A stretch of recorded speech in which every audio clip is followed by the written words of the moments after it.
Hey, what's up, guys? I'm just out for a walk with my newborn here.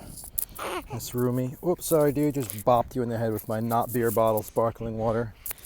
And I want to share with you an answer to the question of how to move from scarcity to abundance. Now, there's lots of videos on this channel around that topic. One of my favorites that I refer people to a lot is how to escape the scarcity trap. So after you watch this, check that out. And if you are enjoying what you're hearing here, I would highly recommend you subscribe to get my emails where I summarize these 5 to 10 minute videos in like really short text emails that go out a couple times a week. Take you like 30 seconds to read. But anyway, I'm going to get this right now, a new perspective for you on how to move from scarcity to abundance. So abundance is about having, right? And so how do you have when you don't really have? That's the question.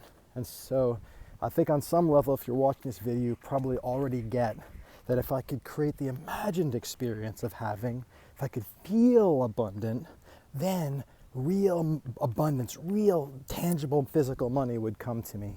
And you get that, right? And that's why you're here. But the problem you're having is you're not able to cultivate the experience of having without actually having. And so the problem is in that distinction. And when we grow up experiencing the world where you could say you have, but there's a such thing as really actually having something, and believing there's a difference between the imagined experience of having and actually having is actually the obstacle to experiencing having before actually having. Don't drop the hat. See, I moved it and now it's going to keep falling. All right, we're good. So, how do you cultivate the experience of having while not actually having? You want to dissolve this illusion that these two things are different.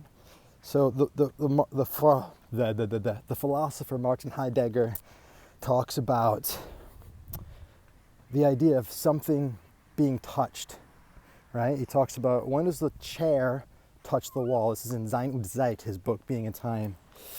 When does the chair touch the wall? I mean, how close does it have to be to the wall for us to agree, that's important, that it's touching? Does it have to be like an inch away? Some people would say, yeah, it's touching the wall. Does it have to be like leaning against it?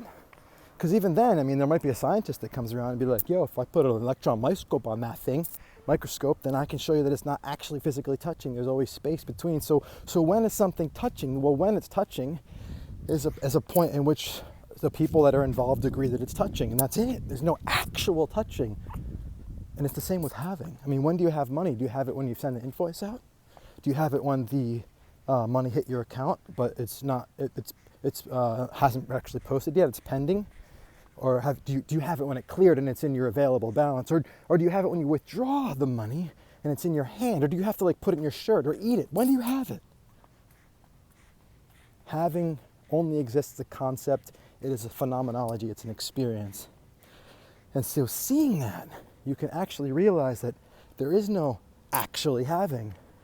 Even if I got the thing that I want, if I want to feel abundant so that I can actually get something, you could actually get it and still not experience having it. How many people do you know who actually have stuff but don't feel abundant?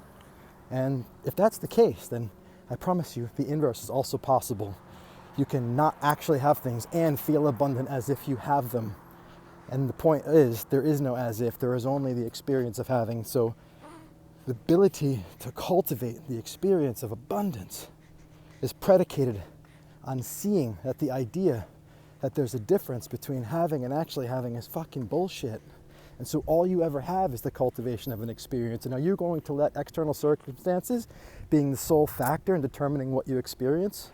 Or are you going to realize that it's all coming down to my own choice and how I perceive? And if that's the case, then having is actually a state of being that I have decisive power over. And I can create an imagined experience of having, and I can know that that is having. There is no other having. I will never have it any more than I experience the having right now, whether it's there or not there. Right? I can have my son or not have my son, whether he's here or not. So having is a state of being. It can be cultivated. You'll only have it as much as you have it in this moment, no more, no less, doesn't matter what's happening out there. That is the key to cultivating abundance. I love you. Thank you for watching this video. Subscribe, follow, hit the thumbs up, the like, share with your friends, comment if you have questions. If you'd like to be in conversation, reach out. Let's talk. Talk to you soon.